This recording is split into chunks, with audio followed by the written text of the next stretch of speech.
일상 속에서 빚어지는 성품. 베드로후서 1장 5절 7절. 그러므로 너희가 더욱 힘써 더하라. 베드로는 당신이 신의 성품을 물려받았다고 말합니다. 그러니 이제 마음을 모아 경건의 습관을 만들기 위해 집중적으로 노력하라고 말합니다. 더하라의 대상은 성품을 의미합니다.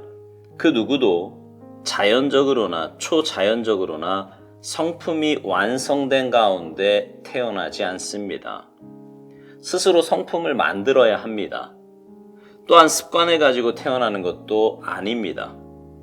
우리는 하나님께서 우리 안에 넣으신 새 생명을 근거로 습관을 만들어야 합니다. 우리는 자신의 완벽함과 눈부심을 드러내는 삶이 아니라 일상생활 속에서 하나님의 은혜의 기이함을 드러내도록 창조되었습니다. 매일 되풀이되는 단조로움이 우리의 성품을 결정하는 시금석입니다. 영적인 삶의 가장 큰 장애는 뭔가 큰 일을 찾으려 하는 것입니다. 그러나 예수님께서는 수건을 가져다가 제자들의 발을 씻기셨습니다. 아무 주목도 받지 못하고 신나는 일도 없으며 매일 일상적인 똑같은 일만 반복되는 그러한 때가 있을 것입니다. 그러나 이 기간이 하나님께서 우리를 가장 많이 빚으시는 때입니다.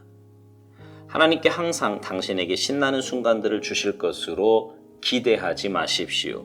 되풀이되는 따분한 삶에서 하나님의 능력으로 사는 것을 배워야 합니다.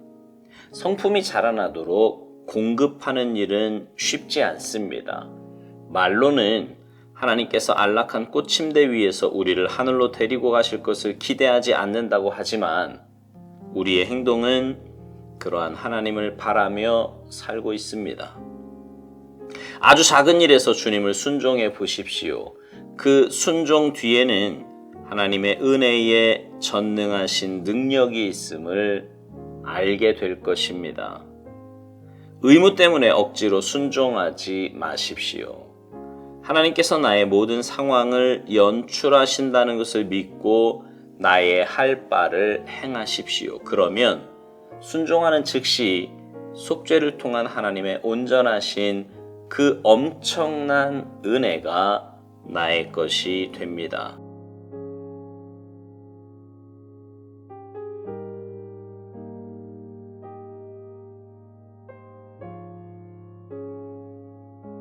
오늘 묵상은요, 이렇게 시작합니다. 베드로는 당신이 신의 성품을 물려받았다고 말합니다. 그러니 이제 마음을 모아 경건의 습관을 만들기 위해 집중적으로 노력하라고 말합니다. 예수님을 믿은 우리에게는 여러 가지 선물이 주어집니다. 구원받음으로 인해 천국의 시민권을 갖게 되었고요. 하나님의 자녀라는 칭호를 얻게 되었습니다. 특별히 성령님을 우리 안에 모시고 살면서 주님 닮아갈 수 있는 은혜도 주어지게 되었습니다. 이것을 신학적인 용어로 성화라고 합니다. 사도행전에서부터 시작된 초대교회 역사도 보면 처음 사도행전에서는요, 설교 한 번에 3,000명이 모였다, 5,000명이 모였다, 주님께서 구원받은 사람을 날마다 더하게 하셨다, 이렇게 말씀을 합니다. 그러다가 뒤로 가면 갈수록요, 성품과 성숙에 대한 말씀을 합니다. 오늘 본문에 있는 베드로후서 1장에도 보면 예수 믿은 우리가 더해야 할 것에 대해서 말씀을 하는데요. 오스왈드 목사님 말대로 더하라의 대상은 성품을 의미합니다. 성품은 완성된 상태로 태어나는 것이 아닙니다. 살면서 만들어지는 것이고 또 만들어가는 거예요. 오스왈드 목사님은 성품에 대해 이런 말을 합니다. 우리는 하나님께서 우리 안에 넣으신 새 생명을 근거로 습관을 만들어야 한다고요. 그러니까 구원받은 우리는 세상 사람들의 성품과 같은 것이 아니라 구원받은 자답게 하늘나라 시민권을 가진 자답게 성품을 만들어가야 한다는 것입니다. 세상 사람들의 삶의 기준은 나지요. 나예요. 내가 손해보면 안 되고 내 자존심이 상하면 안 되고 내 마음이 불편하면 안 됩니다. 그래서 성품도 내가 손해보지 않는 쪽으로 나 중심으로 만들어져 갑니다. 그러나 우리는 아닙니다. 우리 삶의 기분은 하나님이시고 하나님의 말씀입니다. 내가 손해보더라도 남에게 유익 주며 살라고 하십니다.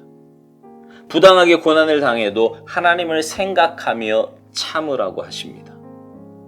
구원을 얻기 위해서라면 내가 좋아도 하지 않을 수 있어야 한다고 말씀합니다. 바울도 그랬잖아요. 시험에 든다면 내가 고기를 먹지 않겠다고요. 그렇다고 주눅이 들거나 움츠러든 삶이 아니라 누구보다 당당하고 누구보다 자신 있고 누구보다 밝은 성품을 갖게 됩니다. 이 온 우주의 주인이신 주님이 내 아버지이시며 그분의 영이 내 안에 계시기 때문입니다. 오스왈드 목사님은 우리의 성품이 만들어져 가는 것에 대해 이런 말을 합니다. 매일 되풀이되는 단조로움이 우리의 성품을 결정짓는 시금석이라고요. 그러면서 영적인 삶의 가장 큰 장애는 뭔가 큰 일을 찾으려 하는 것이라고 말합니다. 우리의 삶은 보통 매일의 일상이 반복되는 그런 삶을 삽니다. 모 회사 광고처럼 다람쥐 쳇바퀴 돌듯 그렇게 일상을 살아갑니다. 그런데 그 일상의 삶을 살아갈 때 하나님은 우리를 가장 많이 빚으신다고 오스왈드 목사님은 말합니다. 이 말에 대한 예를 들면 이런 겁니다. 여러분이 가장 많이 만나고 가장 많이 부딪히는 사람은 누구입니까? 아마도 가족, 그 가운데서도 배우자일 것입니다. 배우자와는 정말 많은 부분에서 일상을 공유하지 않습니까? 오랜만에 만난 친구나 혹은 외부에서 만난 사람, 그러니까 직장이나 사업장에서 만난 사람과는 목적이 있어서 만난 사람이라 웬만큼 부딪혀도 속마음을 잘 드러내지 않습니다. 그러나 매일의 일상을 함께하는 가족과는 아니에요. 속을 다 드러냅니다. 무슨 허가장이라도 받은 양 가감없이 내뱉습니다. 그래서 부딪히고 다투고 의견 충돌이 일어납니다. 그때 우리의 모습이 진짜 내 모습이에요. 그게 내 모습입니다. 그리고 그때 우리는 주님의 말씀을 붙잡고 우리의 성품을 주님 기뻐하시는 모습으로 빚어가야 합니다. 매일매일의 삶의 현장이 우리가 살아내야 할 신앙의 훈련장이고요. 특별히 가족 공동체 안에서 보여지는 내 모습이 지금 내 영적인 상태입니다. 밖에서는 천사 소리를 듣는데 가족 식구들 사이에서는 정반대의 평가를 받는다면 그건 위선입니다. 위선이에요. 내가 식구들과 자주 부딪힌다면 내 안에 빚어져야 할 성품이 분명히 있는 겁니다. 그리고 하나님은 원수 같은 가족 식구들을 통해 나를 빚어가시는 거예요. 천국 백성으로 하나님의 일꾼으로 말입니다. 오스왈드 목사님은 아주 작은 일에서 주님을 순종해 보라고 합니다. 매일의 일상에서 식구들과의 관계에서 먼저 미안하다고 고백하는 것, 남을 배려해서 먼저 움직이고 귀찮고 하기 싫은 일을 먼저 하는 것, 이런 일이 바로 우리의 삶에서 해야 할 순종입니다. 그리고 그때 우리는 하나님의 은혜에 전능하신 능력이 있음을 알게 될 것이라고 오스왈드 목사님은 말합니다.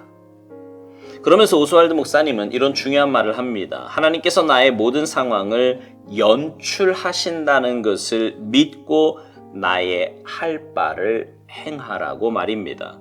그렇습니다. 내 삶의 모든 일은 하나님의 허락하심 안에 이루어집니다. 하나님께서 지금 이 상황을 연출하셨다면 분명 내 안에 다듬어지고 빚어져야 할 성품이 있는 것입니다. 그 하나님의 인도하심에 순종하시기 바랍니다. 그리고 내 모습을 보게 해달라고 기도하시기 바라요. 그럴 때 하나님의 놀라운 은혜와 역사하심이 내 안에 거하게 될 것입니다.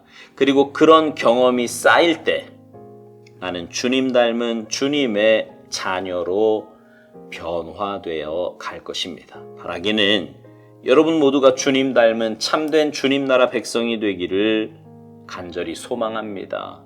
그래서 주님 앞에 서는 날 주님께 잘했다 칭찬받는 우리 모두가 되기를 주님의 이름으로 축복합니다. 아멘.